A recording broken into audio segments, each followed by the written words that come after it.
पाठ पाई सुदूर बांगालोर दादन खटिबाकू जाइथिबा श्रमिकଙ୍କ ड्रेन ने पड़ी गोड़ हाथ भांगी गुरुतर होइछंती।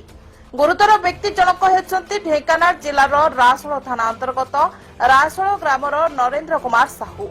नरेंद्र बांगालोर ठारे प्रवासी ओडिया भाबरे रही दादन श्रमिक भाबरे काम करुछंती। दुखर विषय काम करबाकू जाइथिबा बेले एक ड्रेन ने खसी पड़िबारु तांकर डाहाण गोडर दुई जगह भांगी जाइछि। सेठारे तांकर परिवार पाखरे नाहांती। तांको नामरे सेठाकार कौनसी प्रमाणपत्र नथिबारु सरकारी सहायता पाइबारु वंचित होइछंती। एही खबर मा तारिणी ओडिया सेवा ट्रस्ट पाइबा परे ट्रस्ट सदस्य माने पहुंची सहयोगर हाथ बढ़ाइछंती। मा तारिणी ओडिया सेवा ट्रस्ट पक्षरु बांगालोर सहर रे थिबा संजय गांधी हॉस्पिटल ले निज उद्यम रे चिकित्सा कराउछंती। श्री साहू गरीब परिवार होइथिबारु अन्य ओडिया भाई मानक पाखरु किछि सहायता आशा करूछंती।